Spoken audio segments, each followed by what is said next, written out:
One crisp autumn morning, Professor Grant walked into his psychology class at a college in Boston.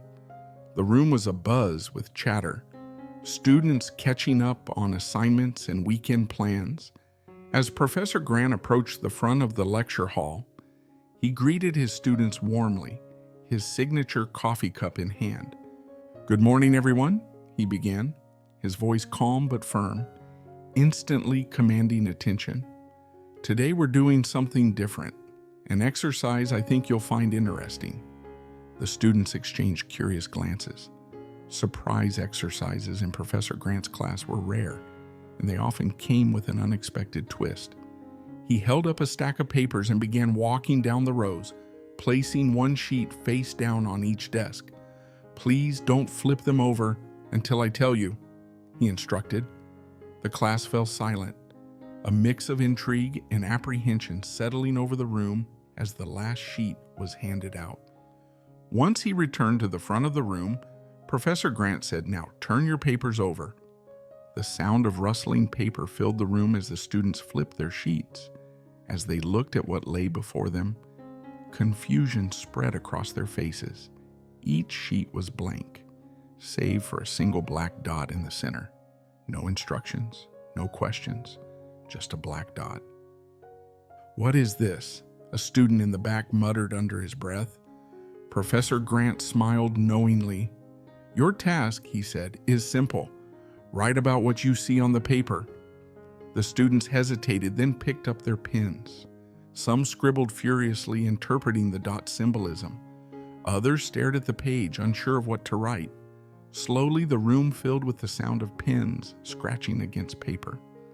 After about 15 minutes, Professor Grant collected the papers. "Thank you for your thoughts," he said, flipping through the stack. "Now, I'm going to read some of your responses aloud."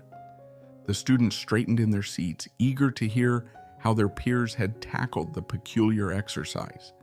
Professor Grant began reading. Each response focused entirely on the black dot, its size, its position, its possible meaning.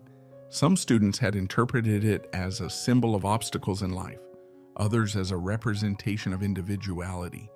Not a single paper mentioned the vast expanse of white surrounding the dot. After finishing the last response, Professor Grant placed the papers on his desk and looked out at the class. "What I'm about to say won't be on the final exam," he said, his tone soft but deliberate. "But it might be one of the most important lessons you take from this course." The room was silent, every student hanging on his words. "All of you focused on the black dot," he continued, ignoring the large expanse of white paper around it. "And that, my friends, is how most of us approach life." He paused, letting his words sink in. We fixate on our problems, our challenges, our setbacks, and allow them to consume all our attention. We forget to notice the vastness of blessings and opportunities surrounding us. The white space on this paper represents everything good in your life: your health, your family, the friends who support you, the roof over your head, and the beauty of a sunrise. The black dot symbolizes your difficulties. Yes, they exist, but are they so important that they overshadow everything else? The students sat in quiet reflection. Some glanced at their papers as if seeing them for the first time. Professor Grant continued, his voice filled with warmth. "Life is rarely perfect. There will always be black dots, times of pain, failure, or uncertainty. But if you let those dots define your outlook, you miss the white space. And it's in that space where life happens.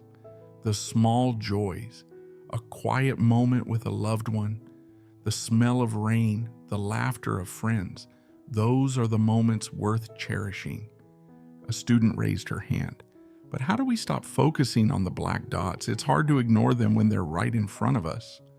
Professor Grant nodded. "It's not about ignoring them. It's about perspective. Acknowledge the black dots, but don't let them consume your view. Practice gratitude. Every day, take a moment to notice the white space, the good in your life. Over time, it becomes easier to shift your focus." The class ended, but the students left the room differently than they had entered. The air was filled with quiet contemplation, as though each person had seen their life through a new lens. This story teaches us that life is like a sheet of paper, mostly white space with a few black dots. Challenges and setbacks are inevitable, but they shouldn't define our entire experience. By focusing on the positive, we can foster resilience, gratitude, and happiness. Life becomes more fulfilling when we appreciate the blessings around us rather than dwelling solely on our struggles. If you've ever experienced similar stories in your life, don't hesitate to share your thoughts or experiences in the comments below. We would love to hear your story.